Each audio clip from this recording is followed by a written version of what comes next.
السلام علیکم ورحمۃ اللہ وبرکاتہ. کیا حال ہے سب کا؟ الحمد للہ. نحمده ونصلی علی رسولہ الکریم. اما بعد فاعوذ باللہ من الشیطان الرجیم. بسم اللہ الرحمن الرحیم. رب اشرح لی صدری ویسر لی. حدثنا یحیی بن بکیر حدثنا اللیث عن عقیل عن ابن شہاب قال اخبرني عروة انه سأل عائشة رضی اللہ عنها زوج النبی صلی اللہ علیہ وسلم. عروہ بن زبیر سے روایت ہے کہ انہوں نے عائشہ رضی اللہ تعالی عنہا سے سوال کیا جو نبی صلی اللہ علیہ وسلم کی زوجہ محترمہ ہیں. سوال کیا تھا؟ ارأیتی، آپ کا کیا خیال ہے، آپ کیا کہتی ہیں، قولہ، اللہ تعالیٰ کے اس فرمان کے بارے میں. اب یہ تفسیر کا سوال ہے، ٹھیک ہے. حتی اذا استیأس الرسل وظنوا انہم قد کذبوا او کذبوا.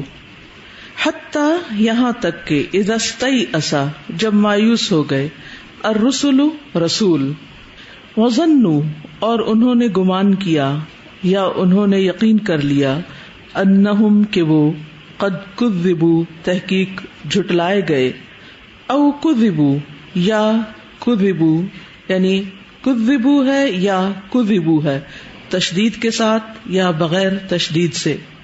قالت کہنے لگی، بل کذبہم بلکہ جھٹلایا ان کو، قومہم ان کی قوم نے، یعنی کذبوا ہے اور اس کا معنی ہے ان کی قوم نے انہیں جھٹلایا یا وہ جھٹلائے گئے. فقلت تو میں نے کہا، واللہ لقد استیقنوا ان قومہم کذبوہم، اللہ کی قسم انہوں نے یقین کر لیا تھا کہ ان کی قوم نے ان کو جھٹلایا. وما ہوا بالظن، تو یہ ظن یا یہ خیال پھر کیسا ہے. فقالت تو وہ کہنے لگی، یا اریۃ، اے چھوٹے سے عروہ، اریہ پیار سے، عروہ کی تصغیر ہے، اے اریہ، لقد استیقنوا بذالک کہ انہیں اس بات پر یقین تھا. قلت میں نے کہا، فلعلها او کذبوا شاید کہ یہ پھر کذبوا ہو. قالت کہنے لگی، معاذ اللہ، اللہ کی پناہ، لم تکن الرسل تظن ذلک بربها کہ رسولوں کا اپنے رب کے بارے میں ایسا گمان کبھی بھی نہیں تھا. وَأَمَّا هَذِهِ الْآيَةُ جہاں تک اس آیت کا تعلق ہے، قالت کہنے لگی، ہم اتباع الرسل یہاں مراد رسولوں کے پیروکار ہیں، الذین آمنوا بربہم وہ جو اپنے رب پر ایمان لائے، وصدقوہم اور انہوں نے ان کی تصدیق کی، وطال علیہم البلاء اور ان پر آزمائش لمبی ہو گئی، واستأخر عنہم النصر اور ان پر مدد کا آنا مؤخر ہو گیا یا دیر ہو گئی مدد کے آنے میں.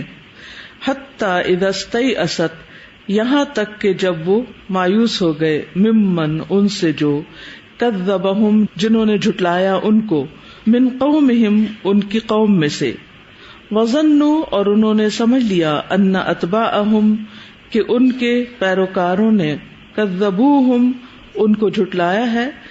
جاءہم نصر اللہ آ گئی ان کے پاس اللہ کی مدد. قال ابو عبداللہ کہتے ہیں، استیأسوا وہ مایوس ہو گئے. یہ استفعلوا باب استفعال کے وزن پر ہے، من یئست منہ سے یعنی یأس سے، من یوسف یعنی یوسف سے، یعنی یوسف علیہ السلام کے واپس آنے سے یا ملنے سے جو مایوس ہو گئے ان کے بھائی. تو ان کے والد نے کیا کہا، وَلَا تَيْأَسُوا مِن رَوْحِ اللَّهِ کہ اللہ کی رحمت سے مایوس نہ ہو، یوسف کے آنے کی امید رکھو. یعنی یہ لفظ وہاں بھی استعمال ہوا ہے. معناہ الرجاء اور راح کا معنی رجا ہے، امید ہے. اخبرنی عبدۃ مجھے اس کی خبر عبدہ نے دی. حدثنا عبد الصمد عن عبد الرحمن عن ابیہ عن ابن عمر رضی اللہ عنہما عن النبی صلی اللہ علیہ وسلم قال کہ آپ صلی اللہ علیہ وسلم نے فرمایا، الکریم شریف ابن الکریم شریف کا بیٹا، ابن الکریم شریف کا پوتا، ابن الکریم شریف کا پڑپوتا، یوسف بن یعقوب بن اسحاق بن ابراہیم علیہم السلام، یعنی مراد اس سے یوسف علیہ السلام ہے. اس مناسبت سے یہ جو بات پوری یہاں پر یہ حدیث آئی ہے اس اعتبار سے آئی ہے، لیکن یہاں تھوڑا سا تفسیری فائدہ یہ ہو رہا ہے کہ یہ قرات کذبو ہے یا کذبو ہے.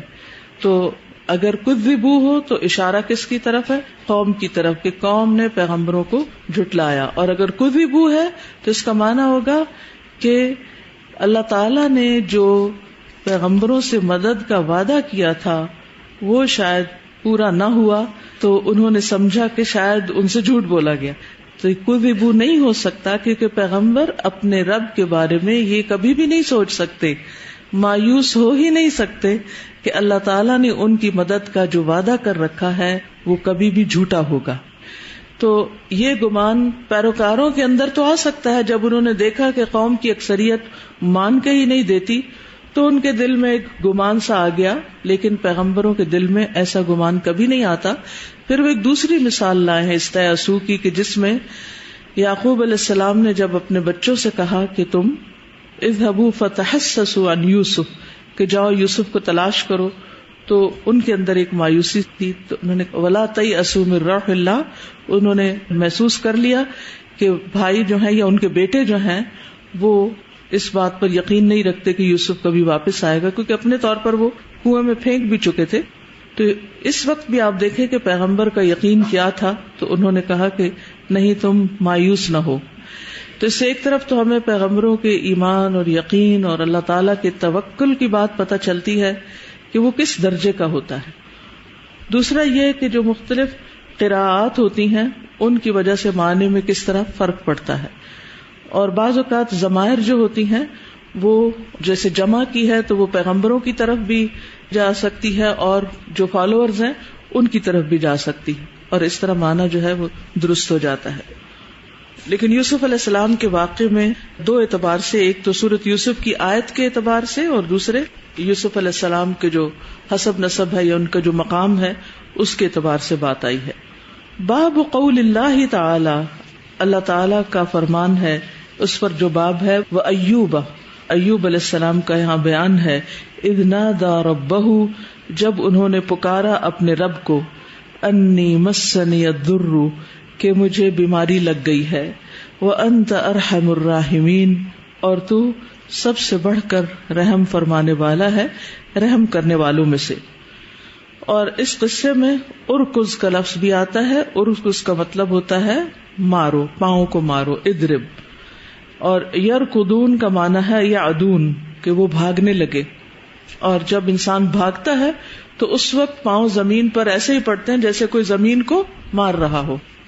حدثني عبد الله بن محمد الجعفي حدثنا عبد الرزاق اخبرنا معمر عن همام عن ابي هريرة رضي الله عنه عن النبي صلى الله عليه وسلم قال بين ايوب يغتسل عريانا خر عليه رجل جراد من ذهب فجعل يحثي في ثوبه فنادى ربه يا ايوب الم اكن اغنيتك عما ترى قال بلى يا ربي ولكن لا غنى لي عن بركتك.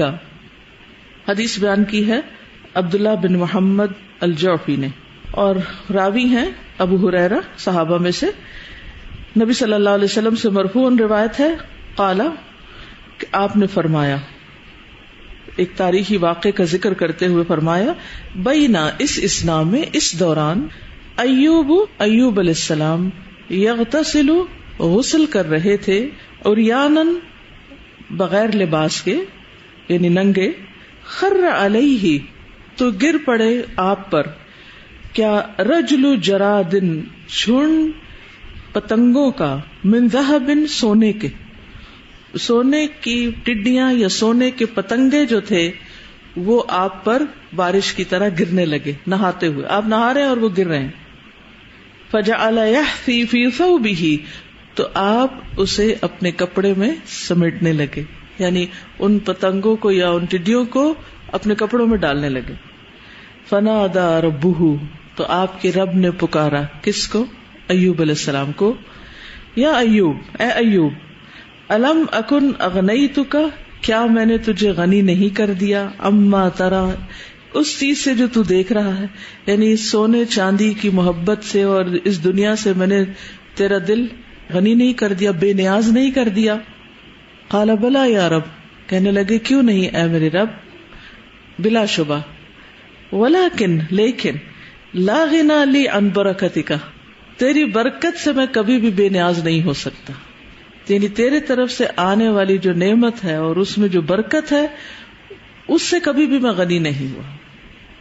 اب آپ دیکھیے کہ ایک مومن بندے یا ایک اللہ کے بندے اور ایک عام بندے کی نگاہ میں کتنا فرق ہوتا ہے. ایک عام بندہ دنیا کی جب کوئی چیز لیتا ہے تو اس کو دل کی حرص سے، لالچ سے لیتا ہے، ایک شوق سے یا ایک محبت سے یا ایک ضرورت سے یا پھر اس چیز کی چاہت کی وجہ سے اس کو اختیار کرتا ہے. لیکن اللہ کے بندے جو اللہ سے ہر چیز سے بڑھ کر محبت کرتے ہیں، وہ جب کسی بھی چیز کو، جب دنیا کی کوئی چیز ان کے پاس آتی ہے تو وہ اس محبت کے ساتھ نہیں لیتے کہ اس چیز کی محبت ان کے دل میں ہوتی ہے، بلکہ وہ اللہ سبحانہ تعالیٰ کی طرف سے ایک برکت یا ایک رحمت کے طور پر اس کو لیتے ہیں، اسے اللہ کا انعام سمجھتے ہیں اور اس پر اللہ کے شکر گزار ہوتے ہیں. چیز ایک ہی ہوتی ہے، عمل ایک ہی ہوتا ہے، سوچ کا فرق ہوتا ہے. اور یہی سوچ کا فرق دل کے تقوی سے تعلق رکھتا ہے کہ آپ دنیا کو کس نگاہ سے دیکھتے ہیں. لالچ کی نگاہ سے، حسرت کی نگاہ سے، یعنی جب آپ کسی کے پاس دنیا دیکھتے ہیں یا دنیا کی کوئی بھی چیز دیکھتے ہیں تو آپ کے دل کی کیفیت کیا ہوتی ہے، خواہ وہ سونا چاندی ہو، خواہ وہ لیٹسٹ گیجٹس ہوں یا کوئی اور دنیاوی چیز ہو جسے لوگ ایک اسٹیٹس سمبل سمجھتے ہوں. ایک مومن کے پاس وہی چیز جب آتی ہے تو وہ اس کو کس نگاہ سے دیکھتا ہے. آج صبح مجھے کسی نے لکھا کہ میرے خاندان والے مجھ پر بہت اعتراض کر رہے ہیں کہ آپ کی استاذہ بہت مہنگا لیپ ٹاپ یوز کرتی ہیں. میں نے ان کو جواب دیا، میں یہ لیپ ٹاپ دکھاوے کے لیے استعمال نہیں کرتی، میرے کام کی رفتار اس سے تیز ہے کہ مجھے اس سے بھی تیز رفتار کمپیوٹر چاہیے. اگر مجھے اس سے بھی بہتر ملے تو میں وہ بھی لے لوں گی، اور مجھے اس پر کوئی بھی کسی قسم کوئی شرمندگی نہیں ہوگی، کیونکہ نہ ہی اس کی محبت کی وجہ سے اس کو اختیار کیا ہے، نہ ہی کسی کو دکھانے کا.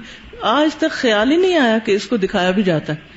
لیکن اگر میں ایسا ڈیوائس استعمال کروں کہ جو ہر تھوڑی دیر کے بعد اٹک جائے اور آپ سب میرا منہ دیکھتے رہیں کہ یہ کب چلے، اور پھر میں اس میں سے آپ کو جو بھی میرے نوٹس ہیں آپ کے ساتھ شیئر کروں، یا پھر یہ کہ کاغذ پرنٹ کر کر کے اور لکھ کے میں اپنی شیلف میں بھرتی چلی جاؤں، تو اگر میں اس کے اندر جو کچھ ہے اسے میں نکال کے اگر میں فائلیں بھروں تو بلا مبالغہ کئی شیلف بھر جائیں، جتنا کچھ اس کے اندر سمیٹا ہوا ہے اور جتنا کنوینئنٹ ہے.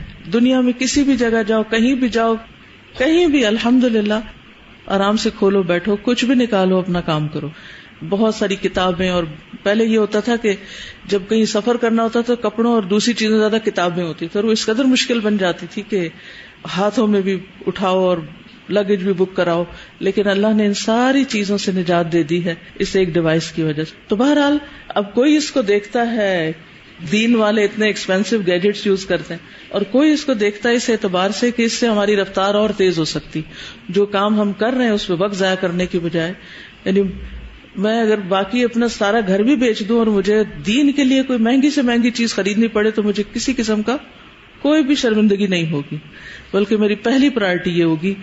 اور یہ بھی قرآن ہی سے سیکھا ہے، انی احببت حب الخیر عن ذکر ربی. جب سلیمان علیہ السلام نے گھوڑوں کے جسم پر ہاتھ پھیرا تھا اور ان سے محبت کا اظہار کیا تھا کہ میں ان سے محبت اس لیے کرتا ہوں کہ یہ مجھے اپنے رب کی یاد کی وجہ سے یا رب کے راستے میں مجھے کام آتے ہیں. تو دنیا کی کوئی بھی چیز، کسی بھی قسم کی کوئی چیز ہو، ان سب کو اگر انسان اس نظر سے لیتا ہے کہ اس سے میں اپنے رب کے اور کیسے قریب ہوں، یعنی یہ خواہ کوئی انسان ہے خواہ کوئی چیز ہے، یہ مجھے اپنے مقصد سے کتنی قریب لے جا رہی ہے، تو اس سے کوئی فرق نہیں پڑتا کہ وہ چیز کیا ہے. لیکن اگر دکھاوا مطلوب ہے اور صرف دکھاوے کے لیے میں گھٹیا چیزیں استعمال کروں کہ لوگ مجھے کہیں یہ نہ سمجھیں کہ یہ کیا ہو رہا ہے، اور میں اپنی دینداری کا اظہار یا دکھاوا اس سے کروں کہ میرے کپڑے بہت پھٹے پرانے ہیں یا میری ہر چیز گندی مندی ہے اور میں بہت ہی بیکورڈ ہوں کیونکہ اس سے میرا تقوی زیادہ ظاہر ہوتا ہے، تو میرے نزدیک یہ زیادہ خطرناک بات ہے اور یہ زیادہ بری بات ہے کہ میں اپنے دین کا دکھاوا ان چیزوں کے ذریعے کر رہی. وہ بھی دکھاوا ہے جس کو عام طور پہ ہم سمجھتے ہیں نا، ہم سادے نظر آئیں تو تاکہ لوگ ہمیں دیندار سمجھیں. تو لوگوں کے لیے کوئی بھی کام کرنا، چاہے وہ سادگی اختیار کرنا ہے کہ لوگ دیکھیں تو یہ نہ سمجھے کہ ہم دین کے خلاف کوئی کام کر رہے ہیں، تو یہ بھی ریاکاری. تو بہرحال ان کے 2 کھیت تھے، ایک گندم کا تھا اور ایک جو کا تھا. ایک پر سونا برسنے لگا اور ایک پر چاندی برسنے لگی، اور وہ برس رہی تھی اور وہ اس پر ایک طرح سے خوش ہو رہے تھے. کیا کہ یہ رب کی برکت ہے. یہ وہ دل ہے، یہ وہ انسان ہے جس پر 18 سال گزر گئے تکلیف میں اور اس نے کبھی کوئی شکوہ نہیں کی. پھر ہمیں یہ بھی دیکھنا چاہیے کہ جب ہمارے پاس ہوتا ہے کچھ تو کیا ہم تکبر میں مبتلا ہو جاتے ہیں، اور اگر کچھ نہیں ہوتا تو کیا ہم رب سے ناراض ہونے لگتے ہیں. بعض اوقات ایسا بھی ہوتا ہے نا کہ کوئی نعمت چلی جاتی تو اس وقت ہمارا طرز عمل پھر کیا ہوتا ہے. تو ایوب علیہ السلام جو ہیں یہ صبر کی ایک بہترین مثال ہے، اور انبیاء کے ذکر میں ان کا جو تذکرہ آیا ہے وہ قابل ذکر ہے. اور اس میں آپ دیکھیے کہ نافع کہتے ہیں کہ ابن عمر نے فرمایا، اے نافع میرے خون میں جوش پیدا ہو رہا ہے. ابن ماجہ کی روایت ہے. اس لیے پچنے لگانے والے کو بلاؤ. پچنے یا جو حجامہ ہے یہ بلڈ پریشر کا بہترین علاج ہے. تو خون جوش مارنے سے مراد اس زمانے میں بلڈ پریشر کے لیے لفظ استعمال ہوتا ہے. جوان کو بلانا، بوڑھے یا کم عمر کو نہیں بلانا. غور سے سنیں. نافع کہتے ہیں کہ ابن عمر نے یہ بھی فرمایا کہ میں نے رسول اللہ صلی اللہ علیہ وسلم کو فرماتے ہوئے سنا کہ نہار منہ یعنی صبح کے وقت جب کچھ بھی نہ کھایا ہو، خالی پیٹ پچنے لگوانا زیادہ بہتر ہے اور اس سے عقل بڑھتی ہے اور حافظے والے کا حافظہ مزید تیز ہوتا ہے. میموری کا علاج. جو پچنے لگانا چاہے تو جمعرات کے روز اللہ کا نام لے کر لگائے. جمعرات کے روز اور جمعہ، ہفتہ اور اتوار کے دنوں میں پچنے لگانے سے اجتناب کرو. پیر منگل کو پچنے لگوایا کرو اور بدھ کے روز بھی پچنے لگوانے سے پرہیز کرو.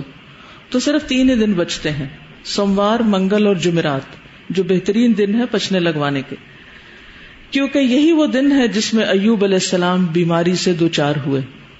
یعنی بدھ کے دن ان کی بیماری شروع ہوئی تھی. اور جزام اور برس کی بیماریاں بھی بدھ کے دن یا بدھ کی رات ہی کو نمودار ہوتی ہیں. جزام اور برس کی بیماریاں. اب یہ حدیث ہے اور صحیح حدیث ہے، تو ان چیزوں پر غور و فکر کی ضرورت ہے. اور ویسے بھی وہ بتایا گیا تھا نا آپ کو کہ سال میں ایک رات ہوتی ہے جس میں بلائیں اترتی ہیں، تو جو کھلے منہ کا برتن ہوتا ہے اس میں چلی جاتی ہیں.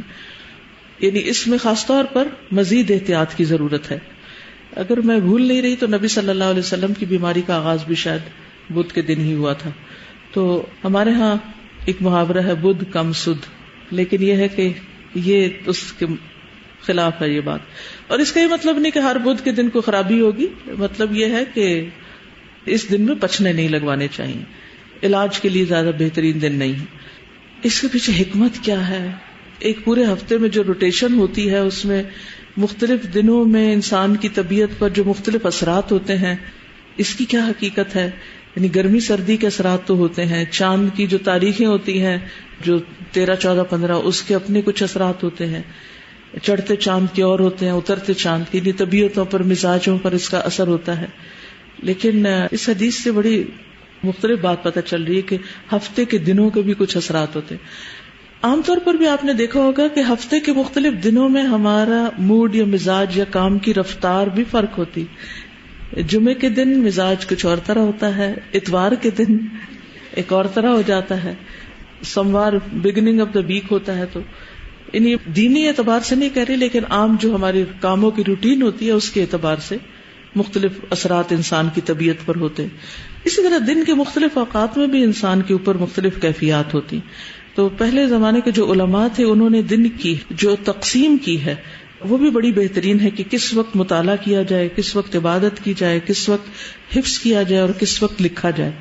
آپ بھی اپنی کیفیت کے اعتبار سے، کیونکہ ہمارے تو دن رات ویسے بھی الٹ گئے ہیں، راتوں کو ہم جاگتے ہیں اور دنوں کو سونے لگ گئے ہیں، لیکن اپنی طبیعت کے اعتبار سے بھی آپ اپنا ٹائم ٹیبل ایسا سیٹ کر سکتے ہیں کہ جس میں مختلف کاموں کو مختلف اوقات کے ساتھ باندھ لیں کہ اس وقت مجھے یہ کام لازمی کرنا ہے. اس سے کاموں کی رفتار تیز ہو جاتی کیونکہ ہر روز سوچنا نہیں پڑتا, ایک روٹین بن جاتی جو کہ بہت ہی ضروری ہے ٹائم مینجمنٹ کے اعتبار سے. رسول اللہ صلی اللہ علیہ وسلم نے فرمایا, اللہ کے نبی ایوب علیہ السلام 18 برس آزمائش میں رہے. یہ سلسلہ صحیحہ کی حدیث ہے. قریبی اور دور کے لوگوں نے ان کو چھوڑ دیا ان کی بیماری کی وجہ سے. البتہ ان کے 2 مرد رشتہ دار صبح اور شام ان کے پاس آتے جاتے تھے ان کی خبر گیری کرنے کے لیے کہ اکیلے رہ گئے تھے, بس بیوی تھی ان کی. ایک دن ایک دوسرے کو کہنے لگا, وہ جو رشتہ دار آتے تھے, اللہ کی قسم ایوب نے کوئی ایسا گناہ کیا ہے جو جہان والوں میں سے کسی نے نہیں کیا. ایسا ہوتا ہے کبھی کہ کسی بیمار کو دیکھ کے لوگ فوراً یہ سوچنے لگتے ہیں کہ لگتا ہے اس نے کوئی گناہ کیا ہے. تو کبھی بھی کسی کی آزمائش اور پریشانی کو دیکھ کے ایسا نہ سوچیے, کیونکہ اللہ کے فیصلے بندوں کے ہاتھ میں نہیں. اللہ ہی جانتا ہے کہ وہ کسی کے ساتھ کچھ بھی کیوں کرتا ہے. اس کے ساتھی نے کہا, وہ کون سا؟ اس نے کہا, دیکھو 18 سال ہو چکے, اللہ تعالیٰ نے ان پہ رحم نہیں کیا کہ اس کی بیماری دور کر دے. جب وہ شام کو ایوب علیہ السلام کے پاس آئے تو ایک نے بے صبری میں وہ بات ذکر کر دی کہ ہم سمجھتے ہیں کہ تم نے کچھ گڑبڑ کی ہے, کوئی ایسا برا کام کیا جس کی وجہ سے تمہارے اوپر یہ مصیبت آئی. تو ان کا الزام سن کر ایوب علیہ السلام نے کہا, جو تم کہہ رہے ہو میرے علم میں تو ایسی کوئی بات نہیں. اب دیکھیے, کوئی غصہ نہیں کیا, کوئی جوابی کارروائی نہیں, صرف صفائی پیش کر دی کہ جو تم کہہ رہے ہو میرے علم میں ایسی کوئی بات نہیں. ہاں اتنا ضرور ہے, اور اللہ تعالیٰ جانتا ہے کہ 2 آدمیوں کے پاس سے میرا گزر ہوتا جو جھگڑ رہے ہوتے تھے آپس میں, اور وہ دونوں ہی اللہ کا نام لے رہے ہوتے, تو میں گھر آتا اور ان دونوں کی طرف سے کفارہ ادا کر دیتا. ان دونوں کی طرف سے میں کفارہ ادا کر دیتا, اس بات کو ناپسند کرتے ہوئے کہ ناحق اللہ تعالیٰ کا نام لیا جا رہا ہے. ان دونوں میں سے کوئی تو جھوٹا ہے. اور اس سے یہ بھی پتہ چلتا ہے کہ انسان کا اگر کسی کے ساتھ لڑائی جھگڑا ہو جائے تو اس کے بعد کیا کرنا چاہیے, کچھ نہ کچھ کفارہ صدقہ دے دینا چاہیے. کیونکہ بہرحال انسان غضب میں, غصے میں, ناراضگی میں بعض اوقات کوئی ایسی بات زبان سے نکال دیتا ہے جو اس کے لیے نقصان دہ ہوتی ہے. ایوب علیہ السلام قضائے حاجت کے لیے باہر جایا کرتے تھے. جب وہ قضائے حاجت کر لیتے تو ان کی بیوی ان کو ہاتھ سے پکڑ کر سہارا دیتی حتیٰ کہ وہ اپنی جگہ پہنچ جاتے. ایک دن وہ لیٹ ہو گئے, ان کی بیوی ان کے انتظار میں رہی, آئی نہیں, یہ کیا ہو رہا ہے. اس دوران اللہ تعالیٰ نے ان کی طرف وحی کی, ایوب علیہ السلام کی طرف, اور کہا کہ اپنا پاؤں زمین پر مارو, ارکض برجلک. یہ نہانے کا ٹھنڈا اور پینے کا پانی ہے. ھذا مغتسل بارد و شراب, قرآن مجید میں آتا ہے نا. ادھر ان کی بیوی سمجھ رہی تھی کہ وہ دیر کر رہے ہیں. جب وہ واپس پلٹے تو اللہ تعالیٰ ان کی تمام بیماریاں دور کر چکے تھے اور وہ بہت حسین لگ رہے تھے. جب ان کی بیوی نے ان کو دیکھا تو پہچان نہیں سکی. پوچھا, اللہ تعالیٰ تجھے برکت پیدا کرے, کیا تم نے اللہ تعالیٰ کے نبی جو بیمار ہیں انہیں دیکھا ہے؟ اللہ تعالیٰ اس بات پر گواہ ہے کہ جب وہ نبی صحت مند تھے تو تم سے سب سے زیادہ مشابہت رکھتے تھے. انہوں نے کہا, میں وہی ایوب ہوں, اب اللہ تعالیٰ نے مجھے شفا دے دی ہے. ایوب علیہ السلام کے 2 کھیت تھے, ایک گندم کا اور ایک جو کا. اللہ تعالیٰ نے 2 بادل بھیجے, ایک بادل گندم والے کھلیان پر آ کر سونا برسانے لگا اور دوسرا جو والے کھلیان پر آ کر چاندی برسانے لگا. تو اس طرح اللہ تعالیٰ نے ان کو مال بھی دیا اور صحت بھی عطا کی. اس میں ایک اور سبق یہ بھی ہے کہ بعض اوقات کوئی ہمیں تانا دے دیتا ہے, ہم پر بدگمانی کر دیتا ہے, ہمیں کوئی بات سنا دیتا ہے, کبھی کوئی تم تو ایسے اور ایسے ہو اور تم تو فلاں ہو. ایسے میں اگر انسان صبر کر لیتا ہے, جواب نہیں دیتا, تو کیا ہوتا ہے. حضرت ابو بکر کو جب ایک شخص بہت برا بھلا کہہ رہا تھا, گالیاں دے رہا تھا, تو آپ نے اس موقع پہ کیا فرمایا تھا؟ فرشتے جواب دے رہے ہیں, ٹھیک ہے نا. اب فرشتوں کا جواب کیا ہوتا ہے؟ یعنی وہ جواب ہو سکتا ہے اللہ عالم, اللہ ہی جانتا ہے. یہ بھی ہو سکتا ہے کہ جو تم اسے کہہ رہے ہو وہ تم پہ پڑے, یا وہ اس شخص کے لیے دعا کرنے لگ جاتے ہوں, یا کچھ بھی. یعنی دفاع کی کیا کیفیت ہوتی ہے یہ تو ہمیں نہیں پتا, لیکن بہرحال اللہ سبحانہ وتعالی اس وقت غافل نہیں ہوتا. وَمَا اللَّهُ بِغَافِلٍ عَمَّا تَعْمَلُونَ, اللہ تمہارے عمل سے غافل نہیں. لیکن ایسے مواقع پر صبر کرنا بہت ہی مشکل کام ہوتا ہے. ایوب علیہ السلام نے دعا بھی کی تھی, انی مسنی الضر وانت ارحم الراحمین, اور جب ان پہ الزام لگایا گیا تو انہوں نے صبر بھی کیا. تو اللہ سبحانہ تعالیٰ نے اس کا جواب کیسے دیا، ان کی دعا کیسے قبول کی اور ان کو کس طرح صحت عطا کی. تو سارا معاملہ ہی صبر کا ہے. اور اتنے اچھے دل والے تھے کہ الزام لگانے والوں کو بھی کچھ نہیں کہا، نہ ان کے لیے کوئی بدگمانی کی، نہ کچھ اور اپنی صفائی میں بھی انہوں نے صرف یہ بات بتائی کہ کہاں یہ کہ میں اللہ کی نافرمانی کا کام کروں جہاں اللہ سبحانہ تعالیٰ کا نام ناحق استعمال کیا جائے، مجھے تو اس پہ بھی ڈر لگ جاتا تھا. اور دوسروں کی طرف سے میں کفارہ کس لیے دیتا تھا، کیا وجہ تھی، وہ کیوں کفارہ دیتے تھے؟ تاکہ اس جھوٹی قسم کا کوئی ایسا وبال نہ آئے کہ جس میں صرف وہی مبتلا نہ ہو جس نے جھوٹی قسم کھائی ہے، بلکہ اس کے آس پاس والے بھی نہ گھیرے میں آ جائیں، کہیں اللہ کا عذاب نہ آ جائے. یعنی کسی اور کے قسم کھانے پہ یہ کفارہ دے رہے ہیں کہ اللہ تعالیٰ کی ناراضگی سے بچا جا سکے. تم کہتے ہو میں نے کوئی غلط کام کیا، میں تو اللہ کی ناراضگی سے بچنے کے لیے دوسروں کی طرف سے بھی کفارہ دے دیا کرتا تھا. کیا اخلاق ہے پیغمبروں کا، کتنا کچھ سیکھنے کا ہے ان کی زندگی سے.